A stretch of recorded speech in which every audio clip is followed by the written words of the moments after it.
Dane Morris. That's Amory Morris. Kevin Schwenk. Pete Marash. Tyler Raynaud. Spencer St. Pierre. Alright. So.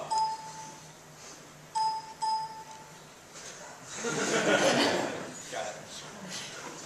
So, this is an original design that we'd come up with last semester. We started out pretty ambitious. I mean, we started out with a whole bunch of different features. If you look up there, you can see a robotic arm up at the top right there.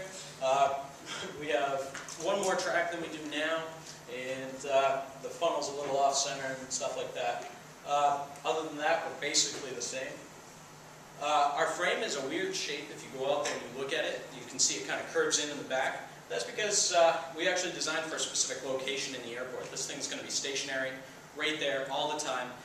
It's actually upstairs. If you go upstairs on the escalator and bear right, it's almost 180 degrees around behind you. There's the bathrooms right there, and they have this really big empty space of wall.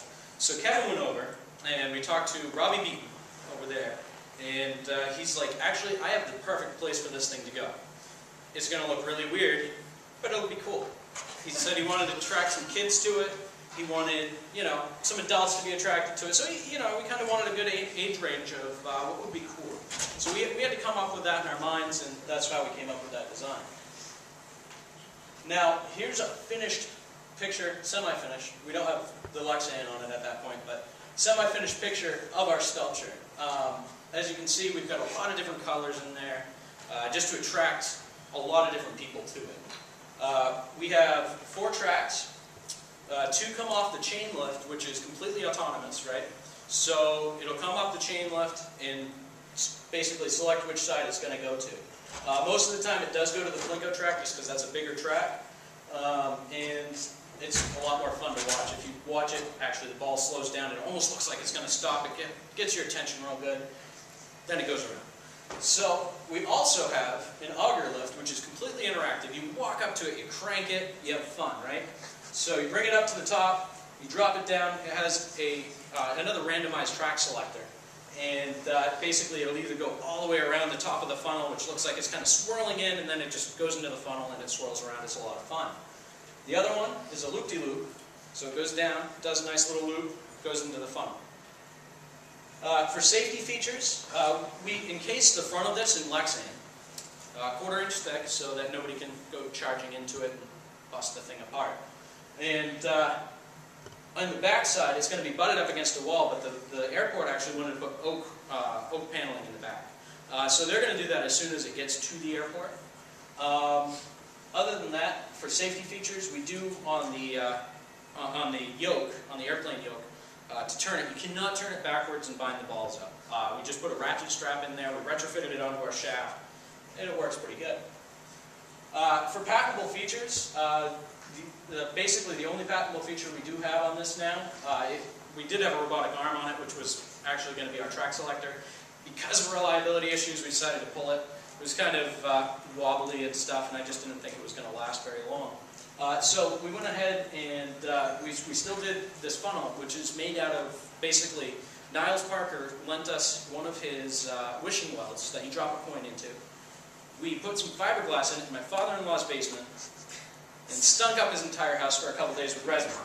But, so this basically acts as a catch-all basin for all the balls, so if one goes off, hopefully it goes down into the funnel. It doesn't always. We just need to tweak that just a hair more.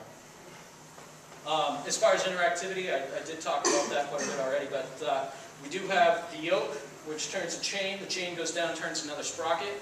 And that sprocket turns a shaft, which actually goes to bevel gears, as you can see in the bottom left picture. Right picture. Yes, right.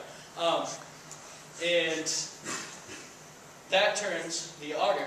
The auger brings the ball all the way up. It rides along a nice piece of metal that's sitting right there. Actually, it's angled. And it rides right up it. Comes off up at the top at a pretty decent speed, as you can see in the top right picture. And goes down its different tracks. Okay, special features. They covered most of them, but I'll go back over. Our truck changer there in the front is made like a Pachinko.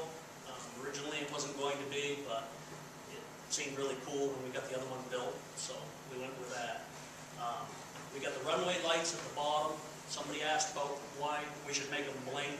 The airport was pretty specific. They didn't want neon colors, and they didn't want flashing lights for people that might get dizzy or anything else that might bother. That would be our customer base theme. We have several airplanes on there and a helicopter. There again, we had to be specific. We couldn't put any particular airplane logo on any of them for competition or anything else like that. So our airport, the blue is the airport color. So we did the base in blue, but we didn't want to go overboard because there's about 5 out there that are blue. Our service entrance is a little bit over a 1/4 inch Lexan, plexiglass type material. And we went with the heavier material because we wanted it to be safe, people bumping into it, pushing on it. And we wanted to be able to open the front so that you can actually maintain this thing, because as much as we'd like them to be 100% reliable, we're still working on that. Testing has been going an ongoing process right from the start. Our marbles are actually vary in size. They're glass. Some are bigger than others. They're supposed to be 1 inch. We drop them on the cement floor when we was working on it. They chip. You weld around them with spatter sticks to them, and then you've got all these imperfections that are affecting the balls when they run on the track. So before we deliver this thing, we're probably going to buy about 20 new marbles just to put in it and make sure they're all the same size. And that's us when we started building the frame, and we were really getting dirty and grubby, and that's our project. Any questions, everybody?